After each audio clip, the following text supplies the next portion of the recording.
All right, so that was with an equation where you just have an equal sign. Now we're going to work with inequalities, which means we're going to have more than just a couple of answers. We're going to have whole intervals.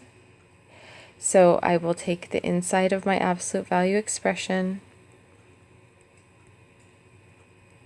less than 10, or 4x minus 6 less than negative 10. Now, being that the distance has to be smaller than 10 units, it would allow me, if I could just picture it,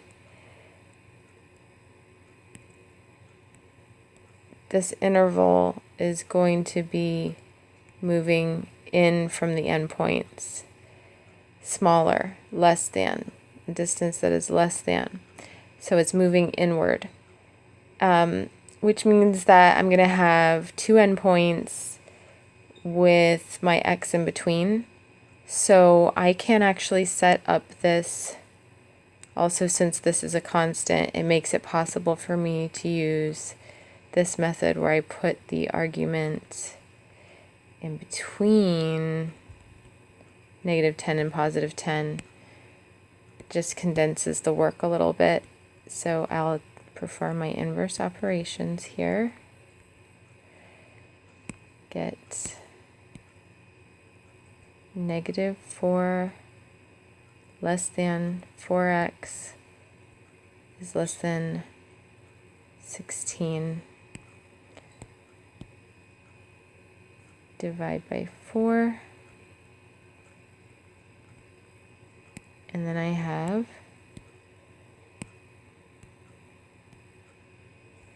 negative 1 is less than x, which is less than 4. And so you can see on a number line that that actually makes sense. Negative 1, here's 0, here's 4. On a number line, x is somewhere in between here and here. So in interval notation, the answer is negative 1 to positive 4. Right, so that's my solution right there. All right, now I will work similarly on the other problem. Let's see, but this is a greater than sign, so that was the third case where we saw that we had two values, k and negative k, and we were seeing that we wanted to move away from those places, making a larger distance away from 0. Right, so for both of,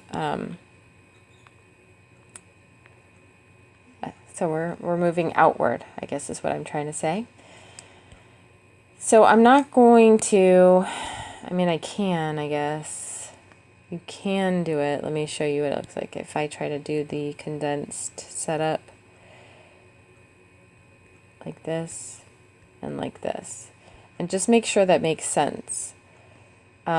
This is going to be smaller, or no, I meant to say, yeah, smaller, or less than.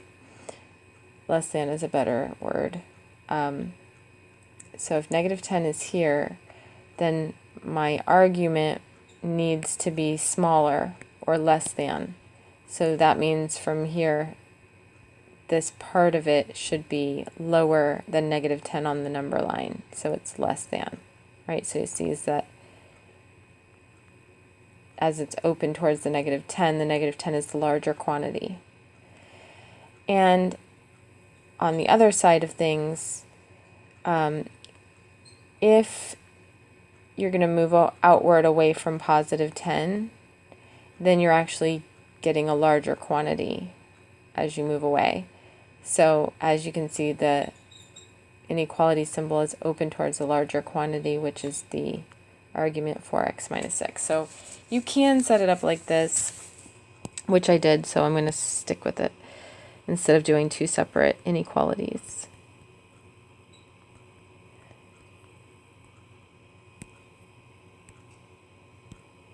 All right, so now I have negative 4, 4x, and 16. then dividing everything by 4.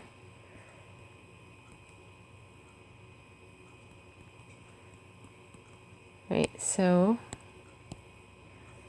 then we have on the number line, here's -1, 0, 4. And what this says is that x is less than -1. So x is less than -1. That's this first part of it. For this part of it, x is greater than +4 is what it says, and on the number line that looks like that. Okay, so this looks good. And in interval notation, that would be from -infinity to -1, union 4 to +infinity.